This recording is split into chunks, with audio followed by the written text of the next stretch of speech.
और अब आगे की खबरें अभिषेक के साथ देखेंगे। अभिषेक। शुक्रिया प्रियंका, आपका 5 मिनट में 25 खबरें बताने के लिए। चलिए अब रुख करते हैं अगली खबर की ओर और खबर आपको दिखाते हैं कि कहां शोभा यात्रा में जमकर धाएं धाएं हुआ।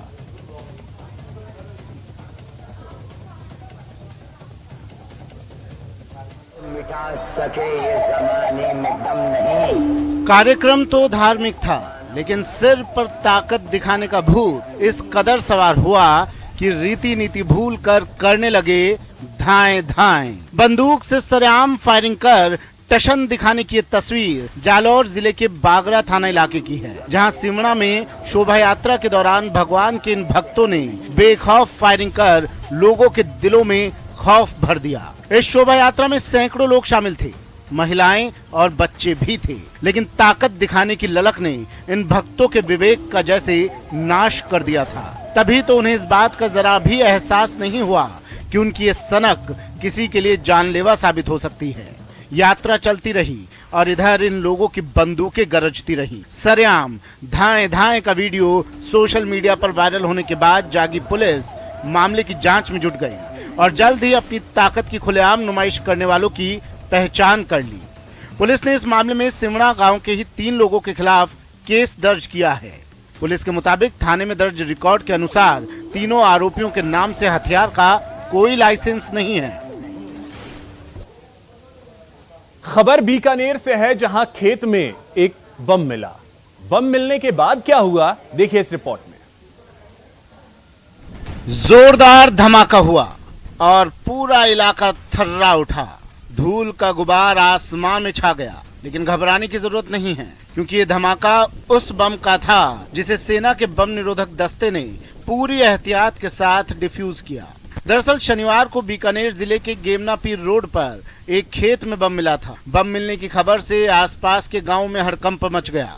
ग्रामीणों ने बम मिलने की खबर पुलिस को दी। पुलिस ने मौके पर पहुंचकर जांच की और आसपास के इलाके को सील कर दिया।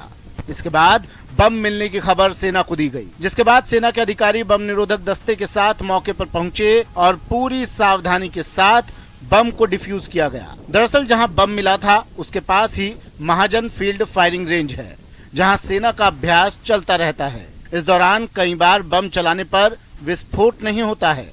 आशंका है कि ये बम भी इस तरह ही यहां आ गिरा था। इस वक्त की एक बड़ी खबर आपको बता दें, जयपुर से ये बड़ी खबर है, जहां पर बगरू इलाके में भीषण हादसा सामने आया है। यहां पर ट्रेलर ने कार को टक्कर मार दी है। इस हादसे में 2 लोगों की मौत हो गई है, जबकि एक शख्स गंभीर रूप से घायल हुआ है। मृतकों की अब तक पहचान नहीं हो सकी है। मृतकों की शिनाख्त करने में जुटी है पुलिस। तो ये बड़ी खबर इस वक्त की आपको बता दें, राजधानी जयपुर के बगरू से तस्वीरें हम आपको दिखा रहे हैं और इन तस्वीरों को देख करके आप अंदाजा लगा सकते हैं कि यह हादसा कितना भीषण रहा होगा। ट्रेलर ने कार को टक्कर मार दी और इस हादसे में 2 लोगों की जान चली गई है, जबकि एक शख्स गंभीर रूप से घायल हुआ है।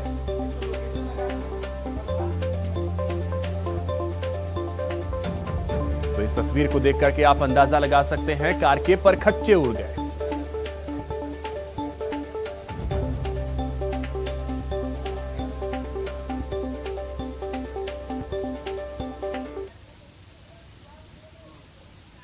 चलिए अब रुख करते हैं अगली खबर की ओर। 28 साल बाद बाड़मेर के किसानों को उनका हक मिलने जा रहा है। अब पंजाब की तरह बाड़मेर के किसान भी बॉर्डर पर तारबंदी के उस पार जाकर खेती कर सकेंगे। बीएसएफ की पहल पर यह कैसे संभव हुआ, देखिए रिपोर्ट। धरा किसान के लिए मां समान है, जो उसकी फसल को अपने आंचल में पालती है। इसी फसल से चलती है जिंदगी की गाड़ी।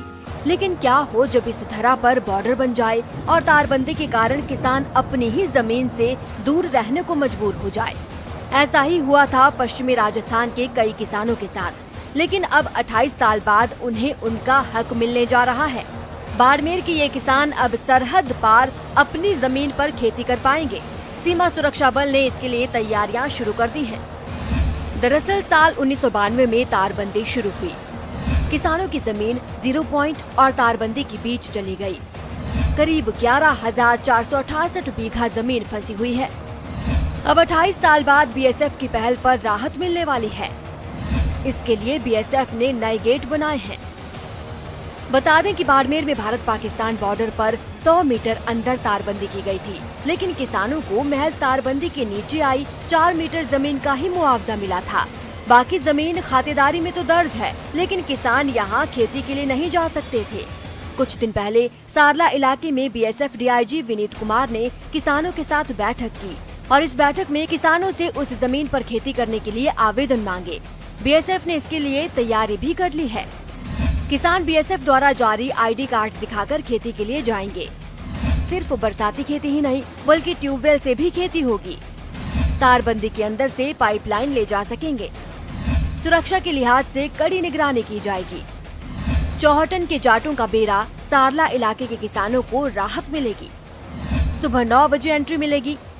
शाम 5 बजे जांच पड़ताल के बाद घर वापसी होगी। महिला किसानों की चेकिंग महिला जवान करेंगी। बाड़मेर के किसान लंबे समय से 0 पॉइंट पर खेती करने की मांग कर रहे थे। अब जाकर उन्हें अपना हक मिलने वाला है। ऐसे में किसानों ने राहत की सांस ली है।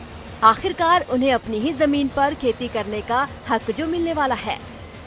न्यूज़ 18 राजस्थान के लिए बाड़मेर से प्रेमदान की रिपोर्ट। तो चलिए बुलेटिन में रुख करते हैं अब अगली खबर की ओर और आपको दिखाएंगे उड़ान की, हौसले की उड़ान की एक कहानी। आपको बताएं कि यहां पर कमी बन गई कामयाबी की सीढ़ी। बात एक ऐसे युवक की जो 11 साल की उम्र में हादसे का शिकार हो गया था, लेकिन दोनों हाथ गंवाने के बाद भी उसने हार नहीं मानी। आज वो अपना कारोबार करता है और वैसे हर लोगों के लिए मिसाल है जो छोटी सी बात पर जीने का हौसला छोड़ देते हैं। देखिए नोखा के नरसी की ये प्रेरणादायक कहानी। कमी को बनाया कामयाबी का जरिया। हादसे के बाद मजबूत बना नरसी। करंट लग गया, दोनों हाथ कट के बाद में दोनों हाथ से 10 बात की, दोनों हाथों कटे हुए 10 बात की। मिलिए नोखा के नरसी बिश्नोई से। बचपन में हादसे का शिकार हो गया, लेकिन हौसला कम नहीं हुआ। महज 11 साल की उम्र में हाथ गंवा देना किसी बच्चे की जिंदगी को बदल सकता है, लेकिन नरसी ने ऐसा नहीं होने दिया। पढ़ाई की, रोजगार शुरू किया। ना तो नरसी किसी के मोहताज बने और ना ही किसी से सहारा लिया।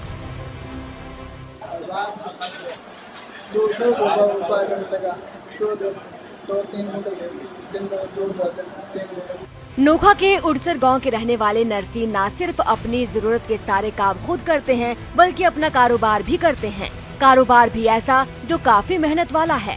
गांव से 30 किलोमीटर दूर नोखा से दूध लाकर नरसी दूध जगह जगह बेचते हैं। उनके इस जज्बे के कारण लोग उन्हें मिल्कमैन के नाम से जानने लगे।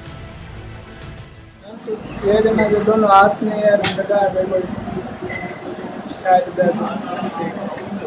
11 साल की उम्र में नरसी पतंगबाजी के दौरान दुर्घटना के शिकार हो गए थे, लेकिन हार नहीं मानी। नरसी की दिनचर्या सुबह 4 बजे से शुरू होती है। रोजाना नरसी 80 किलोमीटर का सफर तय करते हैं। नरसी से जुड़े लोग भी उनकी तारीफ किए नहीं थकते।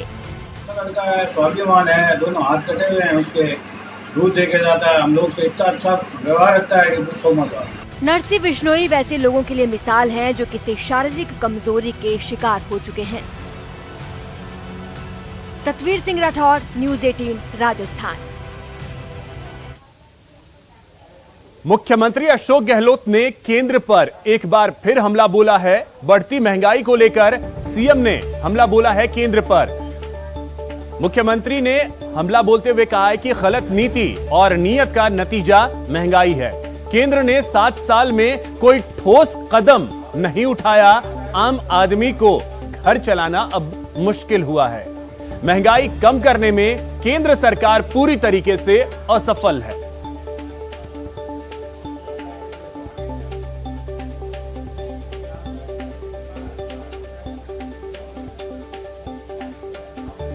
तो मुख्यमंत्री अशोक गहलोत ने केंद्र पर महंगाई को लेकर हमला बोला है। उन्होंने कहा है कि अब लोगों के लिए घर चलाना मुश्किल हो रहा है, क्योंकि बीते 7 सालों में केंद्र सरकार ने कोई ठोस कदम नहीं उठाए, जिसकी वजह से महंगाई लगातार बढ़ती जा रही है। गलत नीति और नीयत की वजह से महंगाई बढ़ी है।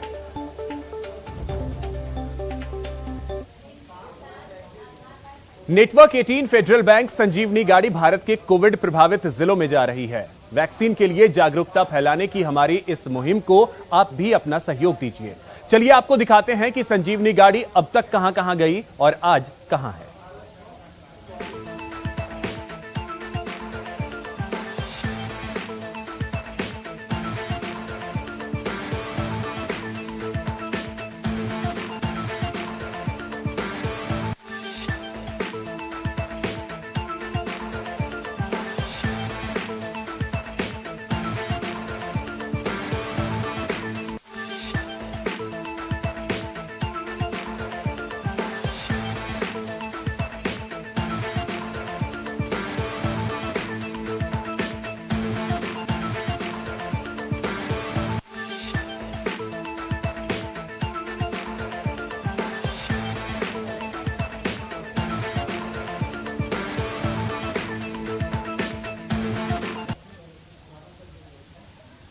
यहां रुकेंगे एक छोटे से ब्रेक के लिए।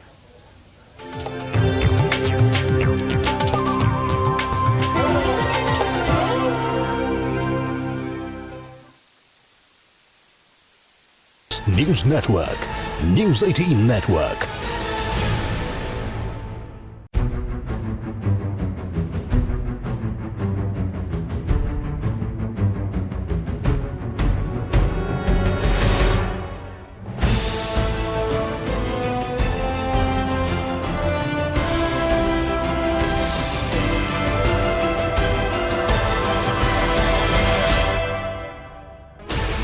Sixteen channels, 15 languages, 26 states, 1,200 plus reporters, 66.9 crore viewers. India's largest news network, News 18 Network.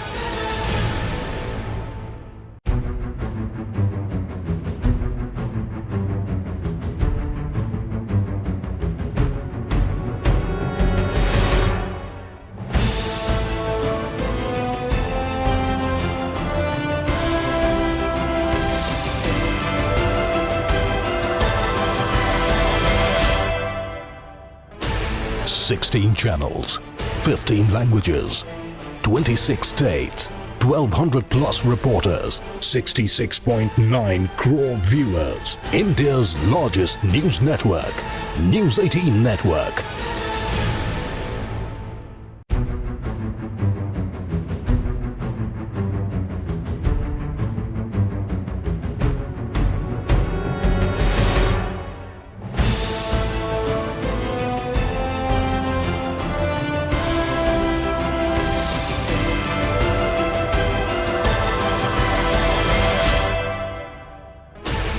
Sixteen channels, 15 languages, 26 states, 1,200 plus reporters, 66.9 crore viewers. India's largest news network, News 18 Network.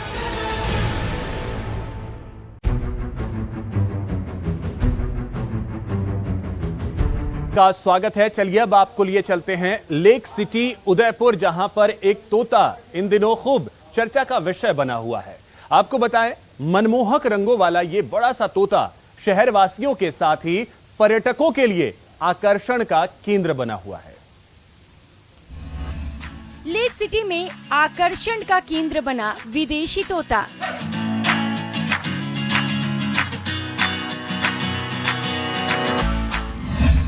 पर्यटकों के बीच सेलिब्रिटी बना 2 लाख वाला तोता। ये 2 लाख रुपए का तोता है। सुना आपने, ये 2 लाख का तोता है। उदयपुर के भोपालपुरा निवासी अमन ने तोते को मुंबई से 2 लाख में खरीदा है। रंग बिरंगा ये तोता साउथ अफ्रीका और अर्जेंटीना में पाया जाता है। अमन ने मकाऊ प्रजाति के इस तोते को मोजो नाम दिया है। स्थानीय लोगों के लिए मोजो नाम का ये तोता आकर्षण का केंद्र है। वहीं पर्यटक भी इसे ठहरकर निहारते हैं। तोते की पहचान के लिए उसमें विशेष रंग के साथ ही GPS भी लगाया गया है। कहाँ से आए हैं? मैं उदयपुर से हूँ। नहीं, तोता कहाँ से आया है? बॉम्बे से आया। बॉम्बे की रिंग है। और इसमें जीपीएस क्या कह रहे थे आप? इसका लाइसेंस लेने के लिए यहाँ जीपीएस लगा रहता है। इसमें बाई चांस उड़ जाए, आप ले जाओ, XYZ कोई भी ले जाए तो वो मोबाइल में दिखता रहता है। खास बात यह है कि मकाऊ प्रजाति के इस तोते को रखने के लिए लाइसेंस लेना पड़ता है। तोते के पैरों में आईडी लगी हुई है। दिखने में आकर्षक ये तोता हैम्पी फिट्स, सनफ्लावर और ड्राई फ्रूट खाना पसंद करता है। इसकी कीमत 1.5 लाख रुपए से लेकर 10 लाख रुपए तक होती है। लेक सिटी की आबो हवा में घूम रहा मोजो नाम का ये तोता इन दिनों शहर में चर्चा का विषय है। ये मोजो मेरे लाइसेंस के ऊपर है। इसकी ये रिंग आईडी लगी हुई है। ये रिंग आईडी लगी हुई है। ये रिंग आईडी है। इसका लाइसेंस लेना पड़ता है इसको रखने के लिए। सामान्य तोते से 4 गुना बड़ा ये तोता काफी सुंदर और आकर्षक है, जिसे देखते ही पर्यटक सेल्फी लेने के लिए मचल उठते हैं। सतीश शर्मा, न्यूज़ 18 राजस्थान, उदयपुर। कोरोना काल में जरूरतमंद लोगों के लिए हवा महल क्षेत्र में जन रसोई की शुरुआत की गई थी, जिसका आज समापन कर दिया गया। 63 दिन तक इसके माध्यम से जरूरतमंद लोगों तक खाना पहुंचाया गया। जन रसोई के समापन के अवसर पर आयोजित कार्यक्रम में मुख्य सचेतक महेश जोशी के साथ ही कई नेता शामिल हुए। इस दौरान जोशी ने कहा कि मुख्यमंत्री ने नारा दिया था कि कोई भी व्यक्ति भूखा नहीं सोए, जिसके तहत कांग्रेसी कार्यकर्ताओं ने शिद्दत के साथ जरूरतमंद लोगों की मदद की। हमारे मुख्यमंत्री जी ने नारा दिया कि राजस्थान में किसी को कोई भूखा नहीं सोएगा। जगह जगह इस तरीके के कार्यक्रम आयोजित हुए और लगातार 63 दिन तक किसी रसोई का संचालन करना अपने आप में बहुत बड़ी बात है। आज हम इसका समापन कर रहे हैं क्योंकि लॉकडाउन एक हद तक खुल गया है। जब पहली वेव थी कोरोना की, तब भी हम लोगों ने हवा महल में और सब जगह पे जो सेवा की। कांग्रेस का कार्यकर्ता सड़कों पर था, जनता की सेवा में था।